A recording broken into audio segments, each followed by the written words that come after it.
seigneur, tout honneur. On lance Scan Club avec l'Olympique de Marseille, l'un des doyens du football français qui a vu le jour au XIXe siècle avant de s'installer au sommet de la hiérarchie à partir des années 70 sous la présidence de Marcel Leclerc. Mais il faudra attendre 1986 et l'arrivée aux manettes de Bernard Tapie pour voir le club changer de dimension. Bâtissant une armada, il va faire de Marseille une référence européenne. Dès lors, présidents et propriétaires se succéderont avec en fil rouge la volonté de conquérir le vieux continent. Tapie donc en 1991 et 1993, Robert Louis Dreyfus en 1999, le regretté Pape Diouf en 2004 et, plus récemment, l'actuel propriétaire américain Frank McCourt en 2018 feront ainsi connaître l'ivresse des grands soirs européens aux supporters phocéens, faisant de l'Olympique de Marseille un quintuple finaliste en Coupe d'Europe.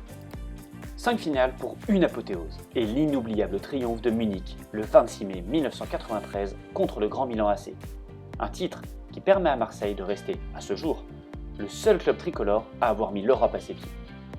Mais s'il a pris l'habitude de briller à l'étranger, l'OM ne néglige pas pour autant les compétitions domestiques.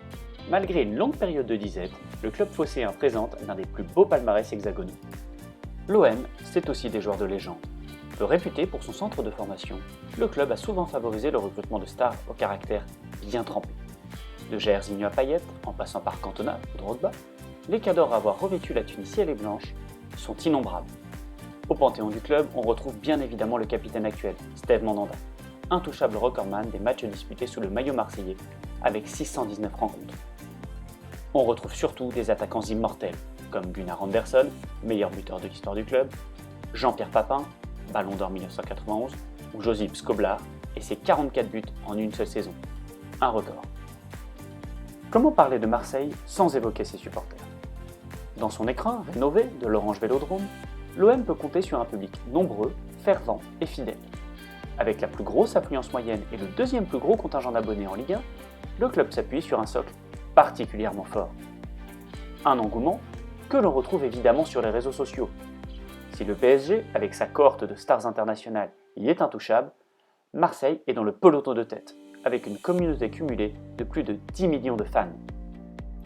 Cet indéniable potentiel commercial est pourtant insuffisamment exploité. Le chiffre d'affaires du club reste extrêmement dépendant de la participation à la Ligue des Champions, ô combien rémunératrice. Sans elle, l'ambitieuse OM de Frank McCourt a creusé en 3 saisons un déficit particulièrement inquiétant dans l'optique du fair-play financier.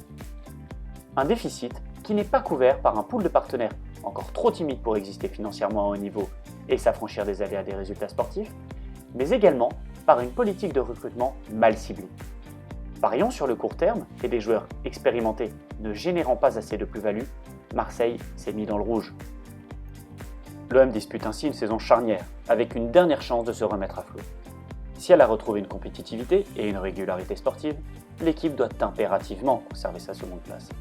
Pour disputer la lucrative Ligue des Champions, rentabiliser un peu ses coûteux investissements sur le marché des transferts et éviter de trop lourdes sanctions de l'UEFA.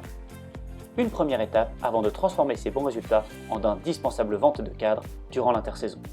C'est tout le paradoxe marseillais version 2020. Quoi qu'il arrive sur le terrain, il faudra repartir d'une feuille blanche pour lancer un nouveau cycle.